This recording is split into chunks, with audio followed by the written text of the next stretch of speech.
नमस्कार साथियों, मैं मनीष पाल आप सभी का आपके अपने चैनल लर्न एंड शेयर में तहे दिल से स्वागत और अभिनंदन करता हूं। तो हम लोग पढ़ रहे थे हाई स्टोरी, हम लोग पढ़ रहे थे विश्व की कहानियां और विश्व की कहानियों में हमारा चल रहा था अध्याय 2 यूरोप में समाजवाद एवं रूसी क्रांति और आज उसका लेक्चर नंबर 7 है। लेक्चर नंबर 7 है समाजवाद क्या होता है, समाजवाद के विपक्ष में कौन सी विचारधारा है, काफी कुछ जान चुके हैं और आज इस लेक्चर में हम लोग क्या जानने वाले हैं, तो आइए वो भी हम लोग जान लेते हैं। अक्टूबर के बाद क्या बदला? बोले अक्टूबर के बाद कुछ नहीं बदला, सर्दी का मौसम चालू हो गया सर और कुछ भी नहीं बदला। देखो ये वो वाला अक्टूबर की बात नहीं कर रहे, जिन्होंने लास्ट के लेक्चर्स देखे उनको समझ में आ गया होगा कि अक्टूबर के बाद अक्टूबर में क्या हुआ था वो भी अभी देख लेंगे और उसके बाद क्या हुआ वो भी। ठीक है, गृह युद्ध। अब ये गृह युद्ध का मतलब क्या होता है पहले तो ये जानेंगे और फिर ये गृह युद्ध हो कहां पे रहा है, कौन से दो बहन भाई लड़ रहे हैं वो भी जानेंगे। ओके, तो चलिए आज के लेक्चर की शुरुआत करते हैं। मैं थोड़ा सा पहले आपको रिकेप करवा देता हूं कि हमने लास्ट के लेक्चर में बात करी क्या है। हम पहले ये बात कर रहे थे फरवरी क्रांति। तो फरवरी क्रांति जो 1917 में होती है उसके बाद क्या होता है, जो राजा होता है वहां का निकोलस सेकंड, जार निकोलस द्वितीय,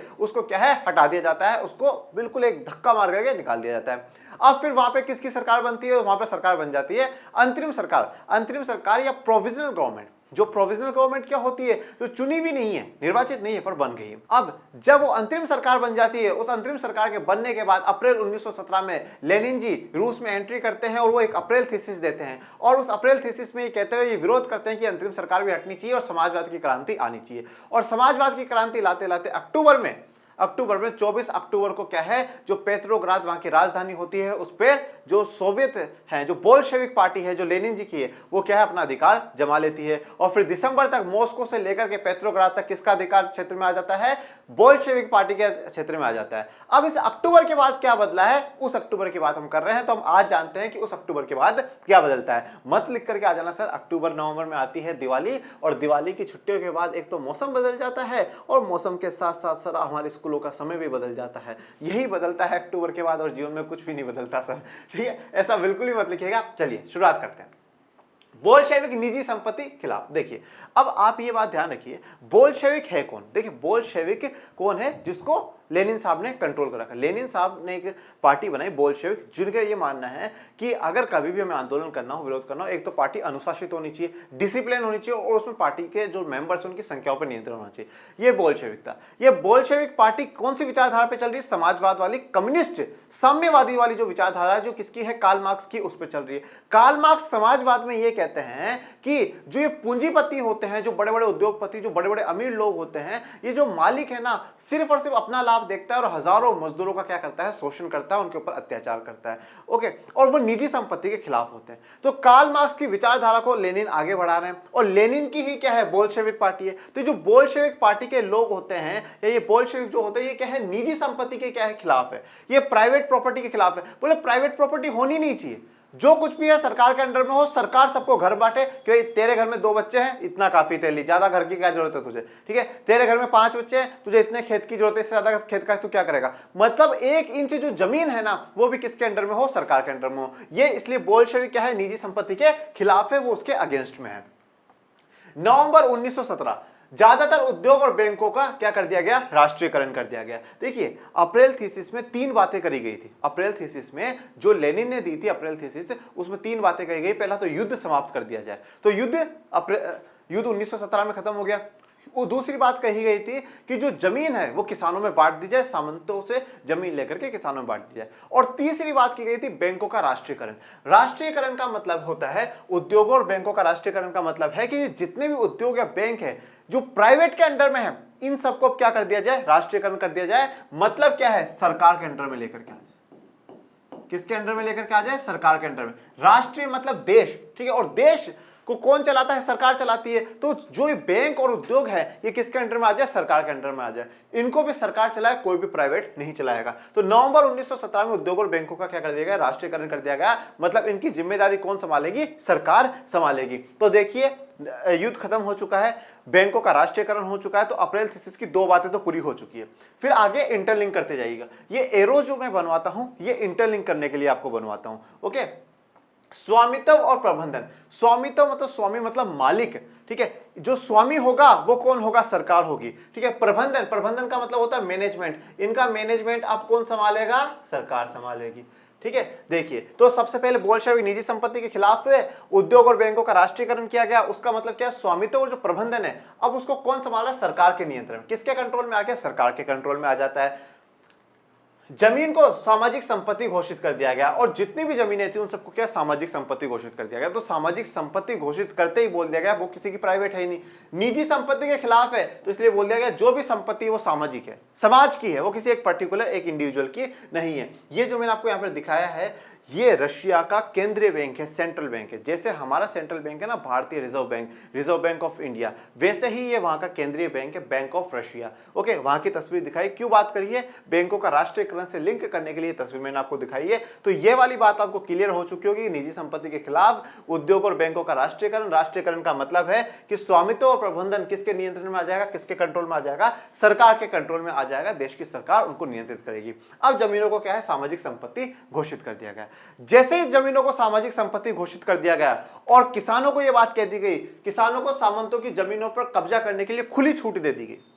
भाई सामाजिक संपत्ति घोषित कर दिया, सामाजिक संपत्ति मतलब समाज की संपत्ति है, समाज की संपत्ति है। तो अब उसमें यह बात किसानों को कही गई कि जितनी भी सामंतों की जमीन, सामंत जो जमींदार है, जो बड़े बड़े जिनके पास खूब जमीनें थी, उन सभी को जमीनें क्या है कि किसानों को छूट दे दी, उन जमीनें तुम लूट लो, उनके पास कब्जा कर लो, किसान कब्जा कर ले। 85% किसान है, बोले तुम कब्जा कर लो, तो उनको खुली छूट दी, बिल्कुल ओपन में क्या करवा रहे हैं कि तुम उनकी जमीनों को लूट लो।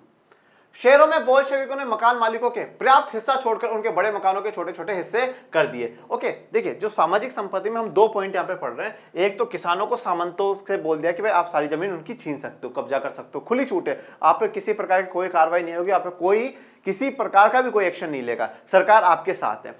और फिर शहरों में क्या बोला गया, जो बोल्शेविकों ने क्या कराया, जो अब देखो भाई क्या है, यहाँ पे ईसाई धर्म ही चल रहा है। ईसाई धर्म आप ये जानते हो कि भाई पादरी वर्ग के लोग, कुलीन वर्ग के लोग, जो बड़े वर्ग के लोग हैं, जो जीवन बहुत आराम से जी रहे हैं, उन लोगों के क्या है, बड़े बड़े मकान हुआ करते थे, बड़ी बड़ी जमीनें उनके अंडर में हुआ करती थी। तो जिनके पास बड़ी बड़ी जमीनें थी उनको तो किसान छीन ही रहे। और जब शहरों में जिनके पास बड़े बड़े मकान है ना, उनके भाई कितने बच्चे तुम्हारे, 2 बच्चे ना, तो 2 बच्चे, 3-4 कमरे काफी है, बाकी का मकान खाली करो। बाकी का मकान किस पे कर दिया, खाली करवा दिया। तो जिनका मकान था उनके मकानों से वो जगह खाली करवा दी। तो शहरों में बोल्शेविकों ने मकान मालिकों के पर्याप्त हिस्सा छोड़कर उनको जितना हिस्सा जरूरी है उतना छोड़ दिया, बाकी के मकानों के क्या कर दिए, छोटे छोटे हिस्से कर दिए कि भाई ये जिनके 2 लोगों का परिवार होगा उनको दे देंगे, ये 4 लोगों का परिवार होगा उनको दे देंगे। मतलब जो बड़े वर्ग के लोग थे ना, उनके लिए बहुत बड़ी समस्या खड़ी हो गई। उनकी जमीनें छीन ली गई, उनके मकान खाली करा दिए गए और उन मकानों को क्या है, बांट दिया गया और सब कुछ क्या है, सरकार के अंडर में ले लिया गया, सरकार ने अधीन कर लिया। अब वो मकान भी कौन बांट रही है, सरकार बांट रही है, बेघरवार या जरूरतमंद लोगों को रहने की जगह। अब जब पूछा गया कि भाई आप ऐसा कर क्यों रहे हो, ऐसा कर क्यों रहे, देखिए इनका उद्देश्य जो है ना, ऑब्जेक्टिव है वो बहुत अच्छा है, इनकी अब नियत का पता नहीं पर उद्देश्य इनका बहुत साफ था। बोले हम लोग इसलिए कर रहे हैं, ये जो बड़े बड़े लोगों ने, देखो यार अब इतना बड़ा मकान बना रखा है, तुम रहते हो 2 जने हो, क्या मतलब है, वो मकान खाली तो रखा हुआ है।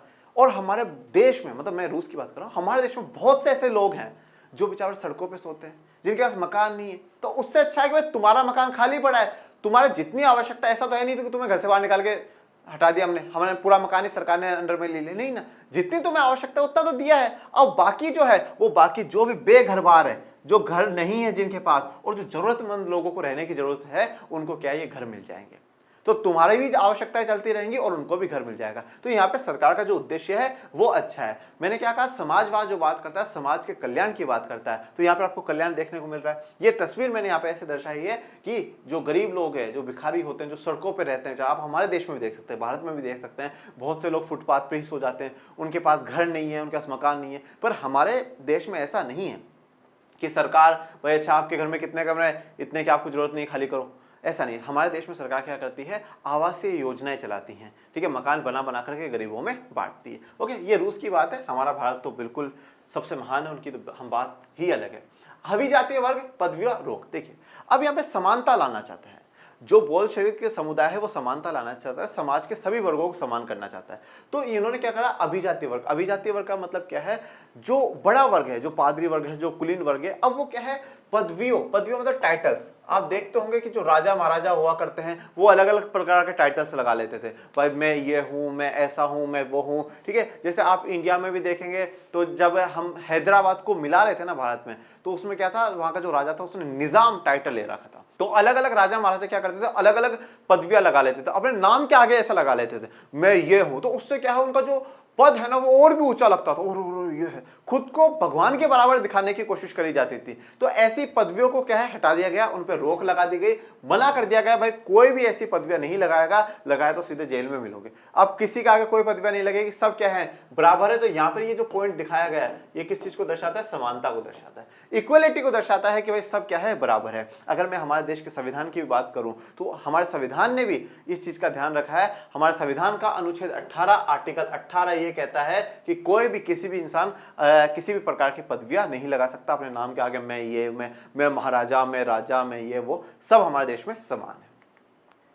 सेना और सरकारी अफसरों की वर्दियां बदल दी गई। अब देखो, सेना और सरकारी अफसरों की वर्दियां बदली गई। अब ये बदली क्यों गई, ये थोड़ा सा डिफरेंस क्रिएट करने के लिए कि देखो ये बोल्शेविकों के समर्थक में है, ये बोल्शेविकों की सेना है, ये बोल्शेविक जो पार्टी है उसके सरकारी अफसर है, तो उनकी क्या कर दी गई, वर्दियां, उनकी ड्रेसेस बदल दी गई।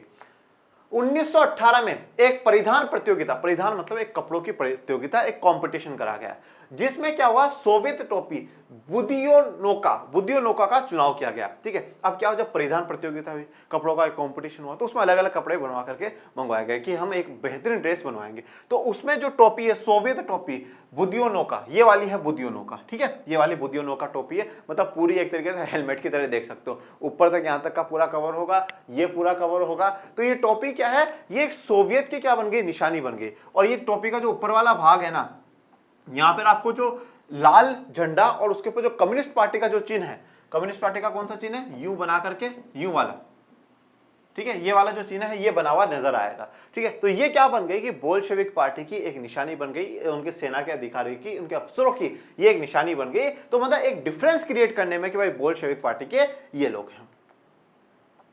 बोल्शेविक पार्टी ने अपना नाम बदल दिया, जैसे कि कहा था लेनिन ने कि भाई बोल्शेविक पार्टी का नाम बदल करके क्या कर देना चाहिए, कम्युनिस्ट पार्टी कर देना चाहिए। क्यों कर देना चाहिए, क्योंकि अपने जो रेडिकल उद्देश्य हैं, जो कार्ल मार्क्स ने जो अपने विचार दिए, उन विचारों को पूरा करने के लिए, उन उद्देश्यों पर चलने के लिए अब हमें क्या कर देना चाहिए, बोल्शेविक पार्टी का नाम बदल करके क्या कर देना चाहिए, कम्युनिस्ट पार्टी कर देना चाहिए। तो वही काम यहाँ पे करा गया, बोल्शेविक पार्टी का नाम बदल करके रूसी कम्युनिस्ट पार्टी, ब्रैकेट में बोल्शेविक लगा दिया गया। ब्रैकेट में क्या लगा दिया गया, बोल्शेविक लगा दिया गया, रूसी कम्युनिस्ट पार्टी, और क्या लगा दिया गया, बोल्शेविक। ये कौन से वाले हैं, बोल्शेविक वाले हैं। नवंबर 1917 में बोल्शेविकों ने संविधान सभा चुनाव कराए, बहुमत नहीं मिला। अब देखिए, अब धीरे धीरे क्या हुआ, अंतरिम सरकार को भी हमने हटा दिया, अक्टूबर क्रांति से अंतरिम सरकार को हटा दिया, पूरी की पूरी जो सत्ता है वो किसके हाथों में आ गई, बोल्शेविकों के हाथों में आ गई। अब बोल्शेविकों ने ये सोचा, यार अपना ही दबदबा है, सब कुछ अपना ही अपना है, तो चलो खुले चुनाव कराया जाए, देखा जाएगा जो होगा। अब नवंबर 1917 में बोल्शेविकों ने संविधान सभा के लिए, कि देश के लिए जो संविधान बनेगा, हमारे देश में भी संविधान सभा के चुनाव हुए, संविधान सभा में लोग चुन करके गए और फिर उन्होंने हमारा देश का बेहतरीन संविधान तैयार करा। तो उसी प्रकार से बोल्शेविकों ने संविधान सभा के लिए चुनाव कराए, पर बोल्शेविकों की उम्मीदों पर क्या हो गया, पानी फिर गया, उनको बहुमत ही नहीं मिल पाया। जितने लोग वहां पे भेजे, अब देखिए बहुमत का मतलब क्या है, जैसे मान लीजिए अगर 400 लोग भेजे होंगे तो कम, बहुमत का मतलब होता है 50% से ज्यादा, चाहे वो एक ही ज्यादा क्यों ना हो। ठीक है, कम से कम 201 लोग भी उनके हो गए तो वो बहुमत है। पर बोल्शेविक पार्टी के लोगों को बहुमत ही नहीं मिला, मतलब 50% भी उनके लोग नहीं पहुंच पाए। तो यहां तो बोल्शेविक तो चौंक गए, बोले यार ये क्या मामला हो गया। और जब चौंक गए तो लेनिन भैया में थोड़ा सा अहंकार आ गया, बोले यार ये तो गलत बात है, मेरी पार्टी हमारे देश में नहीं जीत पा रही है, तो ये तो चिंता का मुद्दा है। पर अब आप ये बात सोच रहे होंगे कि सर ये हो क्यों रहा है, जब बोल्शेविक पार्टी रूस में राज कर रही है, उनकी सत्ता में आ चुके हैं, और उनकी पार्टी के अलावा ऐसा कौन दमदार है। तो देखिए आप एक बात ध्यान दीजिएगा, दिसंबर 1917 तक क्या है, पेट्रोग्राद या सेंट पीटर्सबर्ग जैसा आप कहते हैं, पेट्रोग्राद से लेकर के मॉस्को वाला जो भाग है ना, पेट्रोग्राद से लेकर के जो मॉस्को वाला भाग है वहां तक ही राज कर पाए, वहां तक ही कंट्रोल लेकर के आ पाए। बाकी का जो रूस का साम्राज्य वहां पर अभी बोल्शेविक नहीं पहुंच पाए, और इस वाले में भी दिसंबर 1917 तक पहुंचेंगे, पर नवंबर 1917 में संविधान सभा के चुनाव करा दिए। ये था ओवर कॉन्फिडेंस कि हम जीत जाएंगे। तो बाकी रूस में तो अभी पूरा साम्राज्य नहीं सेटल हुआ ना, बोल्शेविक पूरे रूस में तो राज नहीं कर, आगे करेंगे 100% करेंगे, बट अभी तक तो नहीं हो पाया ना।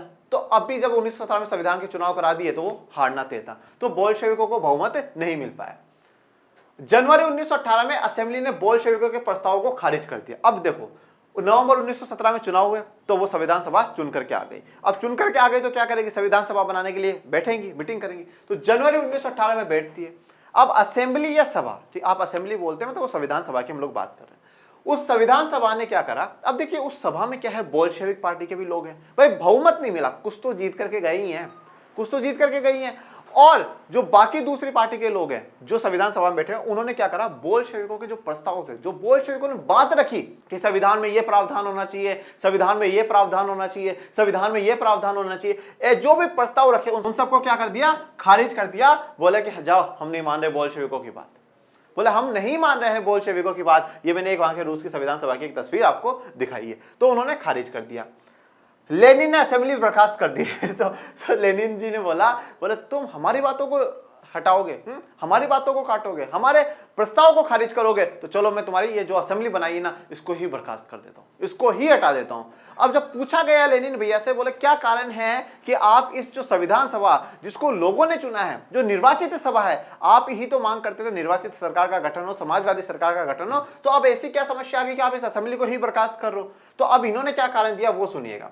ये कहते हैं अनिश्चित परिस्थितियों में चुनी गई असेंबली के मुकाबले अखिल रूसी सोवियत कांग्रेस कहीं ज्यादा लोकतांत्रिक संस्था है। जब इनको लगा ना कि भैया हमारी तो दाल गल नहीं रही है, हमारी तो बात सुनी नहीं जा रही है, हमारे प्रस्तावों को तो खारिज किया जा रहा है, तो इन्होंने ये बात बोली कि अनिश्चित परिस्थितियों में, अनिश्चित परिस्थितियों का मतलब अनसर्टेन कंडीशंस में, भैया देखो क्या हो रहा है यहाँ पे, तो जो बोल्शेविक के बेचारे वो लड़ाई लड़ रहे हैं, ठीक है, और वैसे युद्ध से हालत खराब हो चुके थे, भूख के लिए तराई तराई मच रखी है। ऐसी स्थितियों में जब हमने चुनाव कराया, ऐसी स्थितियों में जो बहुत खराब स्थिति थी, ऐसी स्थितियों में हमने चुनाव कराए तो लोग भी कंफर्म नहीं थे किसको वोट देना है किसको नहीं देना।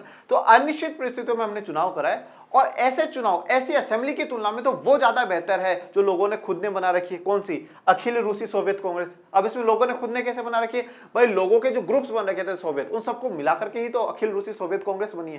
बोले वो ज्यादा लोकतांत्रिक संस्था है। इस संविधान सभा की तुलना में ये ज्यादा लोकतांत्रिक संस्था कौन सी? अखिल रूसी सोवियत कांग्रेस। ये ज्यादा बेहतर है क्योंकि इसमें जो सोवियत, इसमें जो ग्रुप्स बन रखे हैं वो लोगों के खुद के बने हुए, उसमें मजदूर भी है, उसमें सैनिक भी है, उसमें उद्योगपति सब है, तो ये ज्यादा बेटर है। पर सच बात तो ये भी है कि यहाँ पर अपनी जो हार है उसको रोकने के लिए भी करा गया है। तो देखिए क्या करा है, बोल्शेविक पार्टी ने अपना नाम बदला रूसी कम्युनिस्ट पार्टी।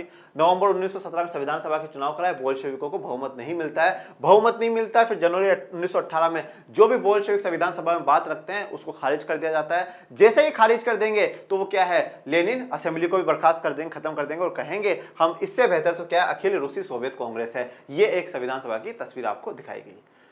मार्च 1918 राजनीतिक सहयोगियों असहमति बोल्शेविकों ब्रेस्ट लिटोवस्क में जर्मनी से संधि कर ली गई। अब इस मैटर को आप समझिए कि ये करना क्या चाहते हैं। देखिए हम लोग अभी जनवरी 1918 तक आ चुके हैं, ठीक है, जनवरी 1918 तक असेंबली को खारिज कर दिया गया, बर्खास्त कर दिया गया और रूसी जो कांग्रेस सभ्यता है उसको मान लिया गया। मार्च 1918 में क्या हुआ कि जो बोल्शेविक है, अब बोल्शेविक पे किसका नियंत्रण है? बोल्शेविक किसकी पार्टी है? लेनिन भैया की पार्टी है। लेनिन भैया की पार्टी है। इन्होंने क्या करा, मार्च 1918 में, आप इसमें तारीख और लिख लीजिए, 3 मार्च 1918 को ब्रेस्ट लिटोवस्क क्या है? एक जगह है, आज के बेलारूस जो कंट्री है वहां पर है, मैं आपको दिखा देता हूं, ठीक है, ये रही ब्रेस्ट लिटोवस्क, ओके, ये जगह। इस जगह पर क्या करा कि लेनिन भैया ने, मतलब जो रशिया है उसने और जर्मनी के साथ क्या कर ली, संधि कर ली, शांति संधि कर ली, पीस ट्रीटी कर ली। संधि का मतलब क्या होता है? एक एग्रीमेंट कर लेते हैं, ठीक है। तो इन्होंने संधि कर ली, पर इस संधि के खिलाफ वो लोग भी थे जो खुद लेनिन के खास थे, जो खुद बोल्शेविक थे। मतलब यहाँ पे लेनिन अपने सहयोगियों के भी क्या है, खिलाफ जा रहे हैं। जो राजनीतिक सहयोगी थे लेनिन के, उनकी असहमति के बावजूद भी जो बोल्शेविक है वो क्या कर लेते हैं, मतलब जो लेनिन है ब्रेस्ट लिटोवस्क में जर्मनी से संधि कर लेते हैं। और अब जर्मनी से संधि करने में इतनी नाराजगी क्यों? आप सोचिए, जहां के लोग जर्मनी की रानी से इतनी नफरत करते हैं, जर्मनी का जो साधु था, भिक्षु था रासपुतिन, उससे इतनी नफरत करते हैं, वो एक जगह के नाम पीटर्सबर्ग को पेट्रोग्राद कर दिया। उस जर्मनी से शांति की वार्ता अगर कोई इंसान करता है तो आपको दुख होगा या नहीं होगा? अगर आज कोई पाकिस्तान के पास जाकर के शांति की वार्ता करता है, पाकिस्तान से किसी प्रकार की ट्रीटी करता है, तो भारत के लोगों को दुख होता है या नहीं होता? उसी प्रकार से जो रूस के लोग हैं उनको गुस्सा आया बोल्शेविकों पर, बोले ये क्या तुम तमाशा लगा रखा है, हाँ? तुम जर्मनी के पास जाकर शांति वार्ता करोगे, पर फिर भी क्या है, बोल्शेविक करते हैं और ये ट्रीटी हो जाती है 3 मार्च 1918 को। बोल्शेविक पार्टी ने अखिल रूसी सोवियत कांग्रेस चुनाव में हिस्सा लेने वाली एकमात्र पार्टी रह गई। देखिए अब देखिए अखिल रूसी सोवियत कांग्रेस तो जो है ना, ये तो जितने भी वो 500 सोवियत बने हुए 500 ग्रुप्स बने हुए उनका सबका एक ग्रुप है, एक बड़ा ग्रुप इन्होंने बना रखा है। पर इस ग्रुप में इनमें से ज्यादा करने तो बोल्शेविक पार्टी को अपना समर्थन दे ही दिया। तो अब पूरे देश में चुनाव लड़ने वाली सिर्फ और सिर्फ एकमात्र पार्टी रह गई है, कौन सी है? Bolshevik party. अखिल रूसी सोवियत कांग्रेस को क्या बना दिया गया? संसद बना दिया गया। बोला तुम ही अपन ही संसद है, अपन ही देश के लिए कानून बनाएंगे, अपन ही विधि विधान तैयार करेंगे, don't worry be happy. Okay, रूस एक दलीय राजनीतिक व्यवस्था वाला देश बन गया। तो अब रूस में क्या एक दलीय राजनीतिक व्यवस्था चल चुकी है भाई, एक ही दल है, एक ही दल के लिए चुनाव होंगे, एक ही दल के लिए वोट डाला जाएगा, सब कुछ जो होगा वो एक दल के लिए होगा। यहां पर वन पार्टी सिस्टम रूस में बन चुका है। ट्रेड यूनियनों पर पार्टी का नियंत्रण रहता था। कौन सी पार्टी? जो बोल्शेविक पार्टी है, या आप कह सकते हैं कम्युनिस्ट पार्टी जो है, क्योंकि रूसी कम्युनिस्ट पार्टी नाम बदल दिया गया, उस पार्टी का क्या है? नियंत्रण रहेगा। किस पे? ट्रेड यूनियनों पे। ट्रेड यूनियनों का मतलब क्या है? जो मजदूरों के संगठन है उन पे किसका कंट्रोल रहेगा? इस पार्टी का रहेगा, बोल्शेविक पार्टी या कम्युनिस्ट पार्टी का नियंत्रण रहेगा। गुप्तचर पुलिस, जिसे पहले चेका और बाद में ओपीजीयू तथा एनकेवीडी का नाम दिया गया, बोल्शेविकों की आलोचना करने वालों को दंडित करती थी। अब देखिए, एक तो क्या करा? ट्रेड यूनियन पर पाबंदी लगा दी, मतलब किसकी नजर में रहेंगे? बोल्शेविक पार्टी, कम्युनिस्ट पार्टी की नजर में रहेंगे। दूसरी, गुप्तचर पुलिस बनाई गई जो गुप्त में काम करेगी, सीक्रेट पुलिस है, वो सबको ऐसा पता नहीं चलेगा कि ये काम करेगी, गुप्त पुलिस बनाई। पहले चेका नाम था उसका, ठीक है, बाद में उसका ओजीपीयू कर दिया और एनकेवीडी नाम रख दिया गया। और ये पुलिस बनाई क्यों गई? ये देखा गया मार्केट में, देखो कि कौन कौन बोल्शेविकों की बुराई करता है। जो भी बोल्शेविकों की बुराई करे, जो भी कम्युनिस्ट पार्टी की बुराई करे, जो भी कम्युनिस्ट पार्टी के नेताओं की बुराई करे, उनको क्या करो? उठाओ और दंडित करो, ठीक है, उनको सजा दो। ठीक है, ये मैंने आपको तस्वीर दिखाई चेका पुलिस की, वो किस प्रकार से लोगों को दंडित कर रही है। अब आप यहाँ पे एक बात देखिए कि जो काम राजा कर रहा था उस राजा को हटा दिया गया ना, वही काम आज बोल्शेविक पार्टी कर रही है, उस राजा को हटा दिया गया। राजा ने जो काम करा कि क्या करा? जो किसान थे, मजदूर थे, उनका शोषण करा, इसलिए हटाया गया। फिर उसके बाद अंतरिम सरकार में कौन थे? उद्योगपति। उनका जब मजदूर विरोध कर रहे थे, उद्योगपतियों ने उन पे शोषण करा, तो उनको भी हटा दिया गया। तो फिर जब बोल्शेविक पार्टी, लेनिन या ये लोग ऐसा पूरा इस मूवी को देखते हुए आए हैं, पर फिर यह भी वही काम कर रहे हैं, ये भी वही काम कर रहे हैं। ट्रेड यूनियनों पर पार्टी का नियंत्रण नहीं, ट्रेड यूनियन मजदूरों ने तो आपको सत्ता में पहुंचाया है, और मजदूरों को मजबूत बनाने के लिए ही तो कार्ल मार्क्स के विचार थे, पर वो भूल चुके हैं। गुप्तचर पुलिस बना करके अपनी आलोचना नहीं सुन पा रहे हैं, अपनी ही आलोचना नहीं सुन पा रहे हैं। लोकतंत्र की बात कर रहे हैं, समाजवाद की बात कर रहे हैं, समाज में समानता की बात करते हैं, और समाज तो फिर सभी के लिए है ना, पर जो समाज करना चाहे वैसा, पर इन्होंने क्या है? उन पर भी दंडित करना शुरू कर दिया। तो ये थोड़ा सा जो मामला है वो गड़बड़ाएगा, और जब मामला गड़बड़ाएगा तो स्थिति गड़बड़ाएगी और वो गृह युद्ध की स्थिति लेकर के आएगी। बहुत सारे युवा लेखक और कलाकार पार्टी की तरफ आकर्षित हुए, वह समाजवाद और परिवर्तन के प्रति समर्पित थे। देखिए अब जब क्या हुआ कि लेनिन भैया रूस भागते भागते आए, और रूस में आकर के उन्होंने अप्रैल थीसिस दी, बड़ी बड़ी बातें करी, हम समाजवाद के लिए काम करेंगे, ये करेंगे, वो करेंगे। तो जो बहुत फेमस और युवा लेखक जो लिखते हैं, जो कलाकार थे, उन्होंने क्या हुआ? इस बोल्शेविक पार्टी की तरफ आकर्षित हुई। यार ये बोल्शेविक पार्टी है ना, ये परिवर्तन लेकर के आएगी, ये बोल्शेविक पार्टी क्या करेगी? अब देश को बदल देगी, ये चेंज करेगी, ये मजदूरों के लिए लड़ेगी, किसानों के लिए लड़ेगी। तो उन्होंने क्या करा? वो उसकी तरफ आकर्षित हुए, गए, पार्टी को ज्वाइन करा, ठीक है। और समाजवाद और जो परिवर्तन के प्रति, राजा को हटाओ, अंतिम सरकार को हटाओ, ये जो परिवर्तन के प्रति वो लोग बहुत समर्पित थे। कौन? ये युवा लेखक और कलाकार बहुत ही ज्यादा डेडिकेटेड हो गए थे। अक्टूबर 1917 के बाद कलाकारों और लेखकों ने कला और वास्तुशिल्प के क्षेत्र में नए प्रयोग शुरू करे। तो अब जो कलाकार है उन्होंने कला और वास्तुशिल्प, ठीक है, इनके क्षेत्र में काफी नए प्रयोग करे, काफी काम करे। अब देखिएगा इनका भी जो लगाव है ना, कुछ दिनों का था, वो खत्म हो जाएगा। पार्टी सेंसरशिप के कारण बहुत सारे लोगों का पार्टी से मोह भंग भी होने लगा था। अब जैसे जैसे धीरे धीरे पार्टी क्या कर रही थी? ट्रेड यूनियनों पर नियंत्रण कर रही थी, जो गुप्तचर पुलिस है वो बना रही थी, और सेंसरशिप लगा दी। सेंसरशिप का मतलब क्या होता है कि आप जो कुछ छापेंगे, आप जो कुछ लिखेंगे, आप जो कुछ अगर सरकार के खिलाफ बयां करना चाहते हैं, आपको सरकार से पहले पूछना पड़ेगा कि हमें वो बात बोलनी है या नहीं बोलनी। तो सेंसरशिप लगा दी गई, सेंसर लगा दिया गया कि मतलब आप सरकार से पूछ करके ही लिखेंगे, आप सरकार से पूछ करके ही छापेंगे, और आप सरकार से पूछ करके ही कुछ बोलेंगे। मतलब टोटली क्या कर दिया गया कि सरकार के खिलाफ आप नहीं बोल सकते। अप्रत्यक्ष रूप से आप सरकार के खिलाफ, प्रत्यक्ष अप्रत्यक्ष किसी भी रूप से आप सरकार के खिलाफ नहीं बोल सकते। और सरकार किसकी है? बोल्शेविकों की है। सरकार किसकी है? कम्युनिस्ट पार्टी की है। तो उनके खिलाफ नहीं बोल सकते। तो जैसे ही ये सेंसरशिप की बातें हुई, ये इतना घटनाक्रम हुआ, तो ये जो युवा लेखक और कलाकार थे, इनकी जो जवानी है वो खराब हो गई। बोला नहीं नहीं रे यार, ये तो सब एक समान है, कोई समाजवाद और कोई परिवर्तन नहीं है, सब वैसे ही है, रहने दो। सब फिर पार्टी से चलते जाते हैं। चलिए अब हम लोग पढ़ते हैं गृह युद्ध के बारे में या सिविल वॉर। देखिए सिविल वॉर या गृह युद्ध का मतलब क्या होता है। देखिए युद्ध तो वॉर मतलब जैसे भारत पाकिस्तान की लड़ाई हो गई वो लड़ाई है, ठीक है। भारत चीन की लड़ाई हो गई वो लड़ाई है। ये हम लोग क्या कहते हैं? युद्ध कहते हैं। ये हम बहुत बचपन से सुनते आए हैं, उसकी लड़ाई हुई थी, वो जीत गया, वो हार गया, ये वाला युद्ध है। अब ये गृह युद्ध का मतलब क्या है? देखो गृह युद्ध का घर हम किसको बोलते हैं? घर को ही बोलते हैं। और हमारा घर क्या होता है? हमारा देश ही घर होता है हमारा।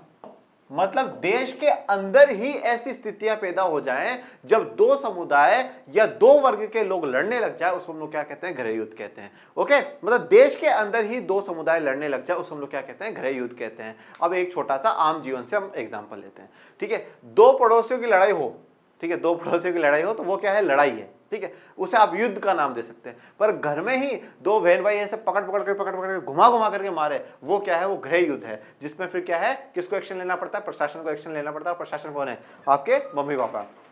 ओके, तो गृह युद्ध वो है जो घर में हो, मतलब हमारे देश में ही हो। अब यहाँ पे रशिया में, रूस में कहां पे, किसके बीच में युद्ध हुआ है? तो आइए वो हम लोग जान लेते हैं। जब बोल्शेविकों ने, देखिए अब सबसे पहली बात क्या है, मैंने आपको बताया कि लेनिन ने जो अप्रैल थीसिस में 3 बातें कही, युद्ध समाप्त कर दिया जाए। युद्ध समाप्त हो चुका था और जब जर्मनी के साथ शांति वार्ता स्थापित कर ली है, उन्होंने संधि कर ली है, तो वैसे भी वो पूरा एंडिंग खत्म कर देते हैं। ओके, वो खत्म कर देते हैं, तो पहला काम हो चुका है। दूसरा, बैंकों का राष्ट्रीयकरण नवंबर 1917 में सरकार ने बैठते ही क्या कर दिया? बैंकों का राष्ट्रीयकरण कर दिया। 2 काम। अब तीसरा काम था, जो जमीन है वो किस में बांट दी जाए? किसानों में बांट दी जाए। अब जब किसानों में को जमीन को जब किसानों में बांटा गया तो हुआ क्या? वो देखेगा। जब बोल्शेविकों ने जमीन के पूर्ण वितरण का मतलब है रीडिस्ट्रीब्यूशन। वितरण का मतलब होता है बांट देना, और पूर्ण वितरण का मतलब होता है वापस से बांट देना। मतलब पहले सामंतों के पास थी, उनसे ली, अब उनको फिर से क्या करेंगे? बांटेंगे। रूसी सेना टूटने लगी, ज्यादातर सिपाही किसान वे भूमि पूर्ण वितरण के लिए घर लौटना चाहते थे, सेना छोड़कर जाने लगे। अब इसका देखो कभी कभार कुछ अच्छे कामों का भी बुरा इफेक्ट हो जाता है। रूस में 85% जो आबादी थी वो क्या थे? किसान थे। इनमें से काफी लोग क्या थे? किसान तो थे ही, पर साथ साथ में वो रूस की आर्मी में, रूस की सेना में भी थे। अब जैसे ही उनको पता चला कि समाजवाद आ चुका है हमारे रूस में, तो अब क्या होगा? जमीनों को बांटा जाएगा। तो ये सब क्या करने लगे? बोले ये आर्मी की नौकरी छोड़ो, वहां पर जमीन चली जाएगी हाथ से, चलो खेतीबाड़ी करेंगे। तो बहुत सी जो रूस की सेना है, जो बहुत से रूस के सैनिक है, वो सेना की नौकरी छोड़ करके कहां जाने लगे? अपने गाँव में जाने लगे और वहां जमीनों के लिए मांग करने लगे कि भाई हमारी जमीन लौटा दो। तो अब इससे हुआ क्या? रूस की सेना टूटने लगी। रूस की सेना टूटने लगी, इसका मतलब क्या है? रूस मिलिट्री के रूप में कमजोर होता जा रहा है। गैर बोल्शेविक समाजवादियों, उदारवादियों और राजशाही के समर्थकों। अब इन तीनों को मैं आपको एक बार समझाता हूं। देखो गैर बोल्शेविक समाजवादी, देखो समाजवादी भी 2 हैं, एक तो बोल्शेविक हैं जो लेनिन की तरफ है, और दूसरे भी समाजवादी हैं पर वो गैर बोल्शेविक है जो कि लेनिन की तरफ नहीं है। उदारवादी जो उदारवाद चाहते हैं कि लिबरल हो, क्योंकि अब आप ये देखिएगा कि समाजवाद में लेनिन के जो विचार अब आ रहे हैं ना, वो थोड़े से स्ट्रिक्ट हैं, कठोर वाले विचार हैं, और उदार मतलब बिल्कुल फ्री। कठोरता कैसे? ट्रेड यूनियनों पर नजर रखेगी पार्टी, गुप्त पुलिस लगाइए, चेक आएगा चेक करेंगे, ठीक है। सेंसरशिप लगा दी, ये कठोरता कर दी ना, ऐसा नहीं करोगे, एक ही पार्टी होगी और कोई पार्टियां चुनाव नहीं लड़ सकते, तो कठोरता नजर आ रही है। सब पे बहुत स्ट्रिक्ट हो चुके हैं लेनिन, तो वो स्ट्रिक्टनेस तो उदारवादियों को पसंद ही नहीं है, तो उदारवादी। और राजशाही के समर्थक, और ये राजशाही के समर्थक कौन होते हैं? रूढ़िवादी लोग। जो राजा चला गया कोई बात नहीं है, पर राजशाही के आज भी समर्थक हैं, आज भी चाहते हैं राजतंत्र होना चाहिए, आज भी चाहते हैं राजा महाराजाओं का राज चलना चाहिए। इसमें कौन है? जो बड़े बड़े कुलीन वर्ग के लोग हैं, ऐसे लोग हैं। अब इन तीनों क्या कर रहे हैं? बोल्शेविक विद्रोह की निंदा की, ठीक है। अब ये जो विद्रोह होगा, जो ये बोल्शेविकों ने जो भी काम करा, इसकी निंदा कर रहे हैं, इसकी बुराई कर रहे हैं। ओके, कौन कर रहे हैं? गैर बोल्शेविक समाजवादी कर रहे हैं, उदारवादी कर रहे हैं, और राजशाही के समर्थक कर रहे हैं। ये मैंने आपको एक गृह युद्ध की तस्वीर दिखाई है कि गृह युद्ध में किस प्रकार से अपनी अपनी मिलिट्री आर्मी बना करके वो काम कर रहे हैं, और अभी आगे आपको समझ में आ जाएगा गृह युद्ध हुआ किस किसके बीच में। उनके नेता दक्षिणी रूस में इकट्ठा होकर बोल्शेविकों रेड से लड़ने के लिए टुकड़ियां संगठित करने लगे, ठीक है। किन के नेता? इनके नेता। ये इन सभी के नेता क्या है? अब देखिए यहाँ पर 2-3 ग्रुप बनेंगे। एक ग्रुप है रेड्स के नाम से, रेड रंग जो है लाल वो किसका होता है? कम्युनिस्ट पार्टी का होता है। आपने देखा उनका झंडा भी लाल होता है, उसके बीच में सफेद से वो बना हुआ होता है। ओके, तो अब इन्होंने क्या करा है, ये बोल्शेविक जो है, बोल्शेविक जो लेनिन वाले हैं, उनका क्या हो गया? रेड। इनसे लड़ने के लिए दक्षिणी रूस में जाकर करके क्या करने लगे? ये अपनी टुकड़ियां बनाने लगे, अपने ग्रुप बनाने लगे। 1918 से 1919 में रूसी साम्राज्य के ज्यादातर हिस्सों पर सामाजिक क्रांतिकारियों ग्रीन्स और जार समर्थकों व्हाइट्स। देखिए अब हमने लिखा रेड तो कौन हो गया? बोल्शेविक। तो अब यहां पे क्या है? लड़ाई होगी, गृह युद्ध होगा। यहां रेड्स, ये रेड्स कौन है? ये है बोल्शेविक वर्सेस, एक तरफ रेड्स जो बोल्शेविक है वो मतलब जो लेनिन वाले लोग हैं वो हैं, तो उनको रेड्स। सामाजिक क्रांतिकारी, सामाजिक क्रांतिकारी आप ये कह सकते हैं कि जो समाजवाद के ही समर्थक थे, समाज में परिवर्तन लाना चाहते थे, वो गैर बोल्शेविक है, वो कौन हो गए? ग्रीन्स हो गए। और प्लस ये दोनों एक ही टीम में जार समर्थक व्हाइट्स, जो जार को, जो राजा को समर्थन करते हैं, राजशाही को समर्थन करते हैं। ओके, तो ये दोनों एक तरफ हैं और रेड्स वाले बोल्शेविक हैं वो एक तरफ है। इन दोनों के बीच में क्या होगी? लड़ाई होगी। Reds versus greens and whites, इन दोनों का मेल मिलाप है, ग्रीन्स और व्हाइट्स। याद रखिएगा रेड किसका है? बोल्शेविक। रेड आप याद रखेंगे, रेड लाल झंडा कम्युनिस्ट पार्टी का होता है, कम्युनिस्ट किसकी? बोल्शेविकों की है वो, ठीक है। व्हाइट जार का है, राजा का है, ठीक है। और हम ऐसा मान करके चलते हैं राजा जो है वो क्या है? बिल्कुल क्या है, गलत इंसान नहीं होता, अच्छा होता है, तो उसके लिए हमने व्हाइट रंग ही चूज करा है, ठीक है। तो व्हाइट वो हो गया। और बाकी ग्रीन सामाजिक क्रांतिकारी, ठीक है। तो समाज में जो लोग हैं, समाज में क्या होनी चाहिए? हरियाली होनी चाहिए, समाज में पेड़ पौधे ज्यादा होने चाहिए, तो समाज से हम क्या याद रखेंगे? ग्रीन। तो सामाजिक क्रांतिकारी के ग्रीन है और इनका व्हाइट है, और वो वाले रेड में आ ही जाते हैं। अब देखिए नियंत्रण रहा 1918 से 1919 के बीच में काफी ज्यादातर हिस्सों पर इन्हीं का नियंत्रण है। किनका? सामाजिक क्रांतिकारियों का और जार समर्थकों का, व्हाइट्स का, इन्हीं का नियंत्रण है। मैंने क्या बोला आपको कि भाई पेट्रोग्राद से लेकर करके मॉस्को तक ही तो बोल्शेविकों ने अपना राज्य जमाया है, बाकी जगह तो अभी भी तो इन लोगों का राज चल रहा। सामाजिक क्रांतिकारी हो गए, जार समर्थक जो राजा के समर्थक हैं, जो राजशाही को, जो रूढ़िवादी विचारधारा के लोग हैं, उन्हीं का ही कंट्रोल चल रहा है, नियंत्रण है। फ्रांसीसी, अमेरिकी, ब्रिटिश और जापानी टुकड़ियों समर्थन मिल रहा था। अब इन लोगों को है ना, सामाजिक क्रांतिकारियों को, ग्रीन्स को, व्हाइट्स को, इन लोगों को क्या है? कौन समर्थन दे रहा है? अमेरिका दे रही है, फ्रांस इनको समर्थन दे रहा है, ब्रिटेन इनको समर्थन दे रहा है और जापान इनको समर्थन दे रहा है। अब आप बोलोगे सर समर्थन कैसे दे रहा है? ये अपनी क्या कर रहे हैं ऐसा?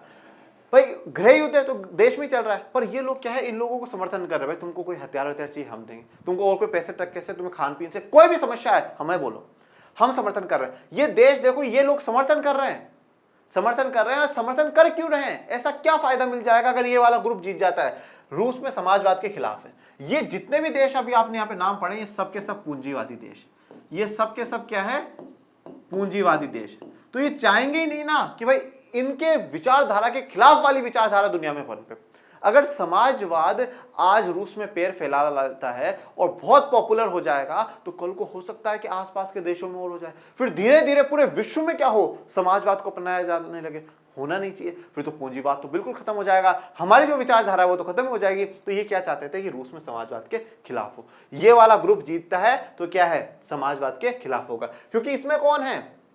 उदारवादी लोग हैं। इसमें कौन है? राजा के समर्थक हैं, जो बोल्शेविक समाजवाद पर विश्वास नहीं करते हैं। नोट वेरी इंपॉर्टेंट, इन टुकड़ियों और बोल्शेविकों के बीच चले गृह युद्ध। कौन कौन सी टुकड़ियों? ये वाली और इनकी तरफ से ये साइड, ठीक है। ये अप्रत्यक्ष रूप से समर्थन कर रहे होंगे, ठीक है। ये वाला और बोल्शेविक जो रेड वाला ग्रुप है, उनके बीच में क्या होता है? ये जो युद्ध चलता है इसको हम गृह युद्ध का नाम देते हैं। और इस गृह युद्ध के दौरान लूटमार होती है, एक दूसरे को लूटा जाता है, डिशुम डिशुम मारा जाता है, ओके, डकैती करी जाती है, भूखमरी, बहुत बुरी स्थितियां पूरे रूस में हो जाती है। गृह युद्ध के कारण बहुत बुरी स्थितियां पूरे रूस में हो जाएगी। व्हाइट्स निजी संपत्ति का हिमायती। देखिए अब आप आगे की स्टोरी समझते जाइएगा। मतलब अभी तक का पलड़ा आपको ऐसा लग रहा होगा, अभी तक के मैच में ये नजर आ रहा होगा यार इन लोगों का पलड़ा है ना वो बहुत भारी है, ये मजबूत स्थिति में। ये लोग कौन है? मजबूत स्थिति में, क्योंकि पहली बात तो ये लोग ज्यादा है, काफी देश पर भी इनका नियंत्रण है। दूसरी बात, फ्रांस, अमेरिका, ब्रिटिश और जापान, इन चार बड़े देशों का समर्थन मिल रहा है, तो बहुत बड़ी बात होगी। पर अभी देखो, अभी तो तख्ता पलट होगा, मजा आएगा। व्हाइट्स निजी संपत्ति के हिमायती। हिमायती का मतलब क्या होता है? सपोर्टर्स। अब व्हाइट कौन है? जो कि राजा के समर्थक है, और राजा के समर्थक वाले रूढ़िवादी हैं, वो राजा के पक्ष में थे, राजशाही के पक्ष में थे, राजतंत्र के पक्ष में थे, और वो चाहते थे जैसे पहली व्यवस्था चलती थी वैसे व्यवस्थाएं चलती रहे। और अब उसमें वो ये भी चाहते थे निजी संपत्ति होनी चाहिए, प्राइवेट प्रॉपर्टी होनी चाहिए। मैंने बनाया यार इतना बड़ा बंगला, क्यों सरकार को दे दूं? क्यों दे दूं? ये हमारा है। तो जो निजी संपत्ति के सपोर्टर में थे, कौन, व्हाइट वालों में, जो राजा के समर्थक में थे, उनमें से जो भी निजी संपत्ति के सपोर्टर में था, उन्होंने क्या कहा, जमीन पे कब्जा करने वाले किसानों के खिलाफ काफी सख्त रवैया अपनाया। तो अब जैसे इनको मौका मिला, अच्छा तुम किसानों ने हमारी जमीनें छीनी थी ना, ये लो, तो उनको मारा पीटा, उनके खिलाफ बहुत सख्त रवैया किसने अपनाया, इन व्हाइट वालों ने अपनाया। गैर बोल्शेविकों जन समर्थन घटने लगा। अब यहां से इस चीज को बहुत इंटरेस्टिंग ये आप समझिएगा। अब जब ये व्हाइट क्या करने, देखो जो बोल्शेविक जो समुदाय है उससे भी नाराजगी है, लोगों की नाराजगी बोल्शेविक, देखिए दोनों को डिफरेंस करके चलिएगा। लोगों की नाराजगी बोल्शेविक से क्यों, पहले तो ये समझिए, बोल्शेविक से तो नाराजगी क्यों है, एक तो उन्होंने क्या करा, ट्रेड यूनियन पे पाबंदी लगा दी, मतलब पार्टी की नजर में रहेंगे, ओके। जो सीक्रेट पुलिस बनाई थी चेका, वो दंडित कर रही है, इसके कारण नाराजगी है। और उसके कारण वन पार्टी सिस्टम, एक दलीय व्यवस्था बना दी कि और कोई चुनाव नहीं लड़ पा रहा है, उसके कारण भी नाराजगी है। और एक जो सेंसरशिप लगाई गई, सेंसर्ड कर दिया गया हर चीज को, उसके कारण में बोल्शेविक पार्टी से लोगों की नाराजगी क्यों क्यों है, क्योंकि ट्रेड यूनियन पे पाबंदी लगाना, चेकअप पुलिस बनाना, एक पार्टी सिस्टम बनाना और सेंसरशिप लगाना, इन चीजों के कारण क्या हुआ है कि बोल्शेविकों से नाराजगी। इसलिए कुछ लोगों का क्या है, झुकाव व्हाइट और ग्रीन्स की तरफ चला गया था। बट मामला क्या हुआ, जब गृह युद्ध देखा और ये जो व्हाइट है जो राजा के समर्थन में, इन्होंने क्या करा, इन्होंने उन किसानों पे बहुत खतरनाक रवैया अपनाया, उसके साथ मारपीट करी जिन्होंने जमीनें छीन ली थी। तो अब क्या है, अभी किसान सोचते हैं कि यार ये तो व्हाइट तो और भी बेकार है, ये तो और भी बेकार है, ये बोल्शेविक पार्टी चाहे कैसा भी कर रही हो, पर ये कर गरीबों के लिए, मजदूरों के लिए ही काम रही है। इसने क्या करा है, जमीनें सामंतों से खाली करवाई, किसके लिए करवाई, किसानों के लिए करवाई। ये जमीनों को बांट रहे हैं, किसके लिए बांट रहे हैं, किसानों के लिए बांट रहे हैं। ये गरीब बेघर जो लोग हैं उनके लिए बड़े बड़े मकान खाली करवा रहे हैं, किसके लिए करा रहे हैं, हम गरीबों के लिए करवा रहे हैं। ठीक है, बैंकों का राष्ट्रीयकरण करा सरकार ने, खुद के अंडर में लिया, क्यों, क्योंकि गरीबों में पैसा बांटा जाएगा, पैसा उनसे कुछ काम कर पाएंगे। ये जो बोल्शेविक पार्टी है, कम्युनिस्ट पार्टी है, वो तो चाहे कैसा भी ऊपर, वो है गरीबों की, वो है मजदूरों की, वो है जो पिछड़ा समुदाय है वो उनकी है। तो अब वापस से क्या होगा, समर्थन इनके लिए बढ़ता जाएगा और जो गैर बोल्शेविक होंगे, चाहे वो व्हाइट हो, चाहे वो ग्रीन हो, चाहे वो कोई से भी हो, उनके लिए क्या है, जन समर्थन घटने लगेगा। तो जो गैर बोल्शेविक समुदाय के लोग हैं उनके लिए क्या है, जन समर्थन घटने लगेगा। तो अब लोग वापस से व्हाइट और ग्रीन वालों के खिलाफ होना शुरू हो जाएंगे। आप इतिहास में हर चीज को एक स्टोरी की तरह समझिएगा, आप लिंक करते हुए चलिएगा, लिंक करते हुए चलेंगे तो कोई दिक्कत नहीं आएगी। जनवरी 1920 तक भूतपूर्व रूसी साम्राज्य के ज्यादातर हिस्सों बोल्शेविकों का नियंत्रण आ चुका था। देखिए अब 1920 तक, ठीक है, 1920 तक क्या, अभी हमने लास्ट क्या पढ़ा, 1918 और 1919 तक काफी हिस्सों पे किनका था, जो जार के समर्थक है उनका है, सामाजिक क्रांतिकारी है उनका है, इस नियंत्रण था। पर जनवरी 1920 तक क्या है, बोल्शेविकों ने उस रूसी साम्राज्य में, वो रूसी साम्राज्य जो मैंने आपको 1914 का एक मैप दिखाया था, उसमें जो दिखाया था, उस रूसी साम्राज्य के अनुसार काफी जगह तक कौन पहुंच चुके थे, अब बोल्शेविक पहुंच चुके थे। पहले जिन बोल्शेविकों का पेट्रोग्राद से लेकर के मॉस्को तक राज था, अब उनका काफी ज्यादा दूर तक राज फैल चुका है, अब वो काफी दूर तक अपने पॉलिसी फैला रहे हैं।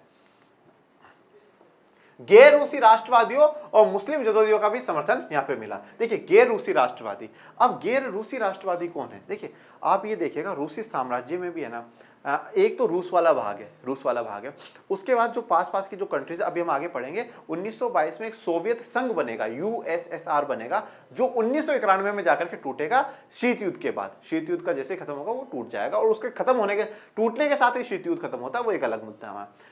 1922 में वो सोवियत संघ बनेगा। तो उससे पहले भी उस रूसी साम्राज्य में क्या है कि काफी जो ऐसे समुदाय हैं, ऐसे देश हैं जो गैर रूसी है, जो रूस नहीं है, रूसी भाषा नहीं है, रूस के नहीं है, वो गैर रूसी है। उसमें जो राष्ट्रवादी लोग हैं उन्होंने किसको समर्थन करा है, बोल्शेविकों को समर्थन करा है।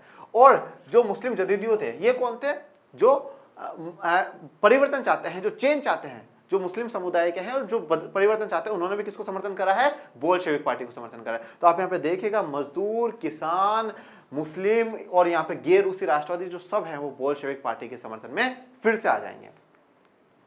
परंतु अब यहाँ पे काफी समर्थन बोल्शेविक पार्टी को मिल रहा है, पर फिर भी कुछ ना कुछ बोल्शेविक पार्टी की ऐसी नीतियां, ऐसी विचारधारा समझ में नहीं आ रही थी, तो उससे थोड़ा सा डाउट था। अब उन्होंने ऐसा क्या कर दिया, मध्य एशिया स्थित खीवा, ये खीवा क्या है, आज का जो उज्बेकिस्तान है ना, वहां पर है खीवा। मैं अब आपको ये दर्शा देता हूं कहां पर है खीवा।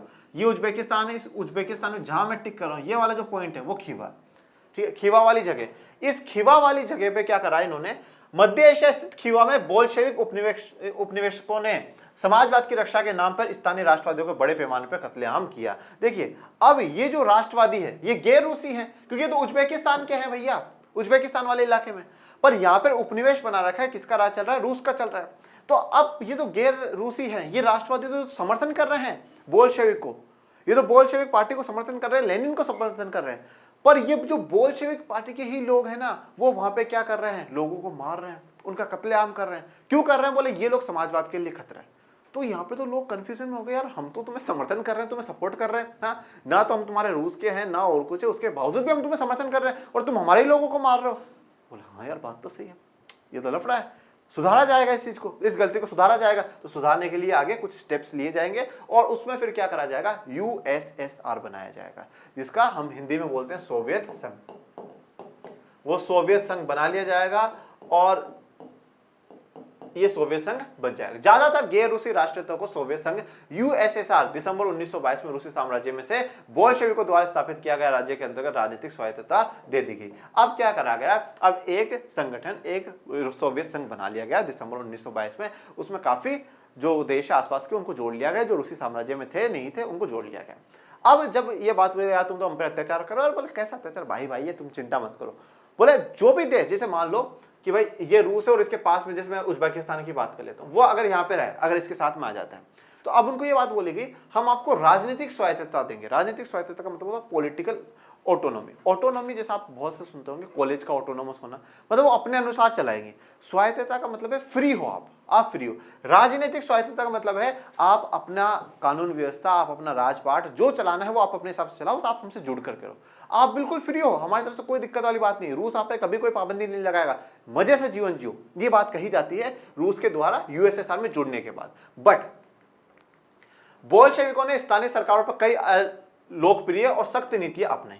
यहां पे तो बोला गया था तुम्हें आजादी है, तुम राजनीतिक स्वायत्तता हम तुम्हें देते हैं, तुम्हें जैसा करना हो वैसा करना, जो कानून बनाना है, जो चलाना है वो चलाना, हमारे तरफ से कोई पाबंदी नहीं है। पर फिर बोल्शेविकों ने क्या करा? जो स्थानीय सरकारें थी, उन इलाकों की जो सरकारें थी, उन पर काफी क्या है सख्त नीतियां लगा दी और उन पर काफी रोक लगाई। जैसे कि उदाहरण के तौर पर अगर हम देखते हैं घुमंतुवाद। घुमंतुवाद क्या होते हैं? घुमंतु कौन होते हैं? नोमैड्स उन्हें इंग्लिश में कहा जाता है। घुमंतु का मतलब ये होता है जो घूमने वाले हों, जो एक जगह नहीं बैठते हों। जैसे आप देखा करो, ये जैसे मैंने एक पर्सन की फोटो दिखाई है, जैसे बहुत से लोग होते हैं ना, जैसे वो एक जगह से दूसरी जगह जाते रहते हैं, ठीक है। जैसे आप इंडिया में भी देख सकते हैं कि बहुत से लोग क्या है भाई एक जगह 5 दिन 10 दिन यहाँ काम करेंगे, फिर वो कहीं दूसरी जगह चले जाएंगे। या पहले की सभ्यताओं में बात करेंगे तो लोग क्या करते थे, कुछ दिन यहाँ रहे फिर दूसरी जगह चले जाएंगे, फिर दूसरी जगह चले जाएंगे। तो अब इन्होंने क्या करा, रूस वालों ने बोला घुमंतुवाद की रोकथाम की कड़ी कोशिश थोप दी। बोले घुमंतुवाद होना नहीं चाहिए, ये जो जहाँ रहता है वहीं रहे, एक कभी आज यहाँ कल वहाँ, ये वाली चीज़ नहीं होनी चाहिए। तो इससे बोला यार ये तो गलत बात है, हमारे तो जो लोग घूम रहे हैं, जो काम ही अब उनका ऐसा उनकी आजीविका इस पे टिकी हुई, तो तुम लोग क्यों रोक लगा रहे हो। तो इससे भी जो इस सोवियत संघ में जुड़े थे उनको टेंशन था, यार समझ में नहीं आ रहा बोल्शेविक चाहते क्या है। इसलिए विभिन्न राष्ट्रीयताओं का विश्वास जीतने के प्रयास आंशिक रूप से ही सफल हो पाए। आंशिक रूप से मतलब है पार्शियली, 50-50। पूर्ण रूप से जितने भी देशों को जोड़ा गया था यूएसएसआर में सफल नहीं हो पाए, सब खुश नहीं थे, ठीक है, सब खुश नहीं थे। ओके, इसी के साथ जो आज हमारा लेक्चर है वो कंप्लीट होता है। अब समाजवादी समाज का निर्माण कैसे होता है, ठीक है, ये हम लोग आगे के लेक्चर में जानेंगे और कोशिश है कि लेक्चर नंबर 8 में ये हमारा जो चैप्टर है वो पूरा कंप्लीट हो जाएगा। एक सोवियत संघ दिसंबर 1922 से बनना और उस सोवियत संघ से चलते चलते हम एक द्वितीय विश्व युद्ध भी लड़ेंगे। उसके बाद 1945 से शीत युद्ध की भी शुरुआत होती है और शीत युद्ध की शुरुआत होने के बाद 1991 में जो शीत युद्ध का खत्म होता है, सोवियत संघ फिर से विघटन बन जाता है, अलग हो जाता है और 15 राष्ट्र बनते हैं, जिनमें से एक रूस सबसे बड़ा और 14 छोटे छोटे राष्ट्र बन करके हमारे सामने आते हैं। तो इन्हीं के साथ आज का जो हमारा लेक्चर है वो कंप्लीट होता है। आपको कोई भी समस्या आई हो, कुछ समझ भी नहीं आया हो, आप कमेंट बॉक्स में जरूर पूछें। आपको अगर स्टोरी लग रही है या आपको एक कहानियां मजेदार लग रही है, आपको समझ में आ रहा है, तो भी आप कमेंट बॉक्स में कमेंट कर करके हमारा उत्साहवर्धन करेगी, सब बहुत मजा आ रहा है। ओके, और पढ़ते रहे, आगे बढ़ते रहे। मिलते हैं अगले लेक्चर में, तब तक के लिए थैंक यू सो मच। जय हिंद, जय भारत।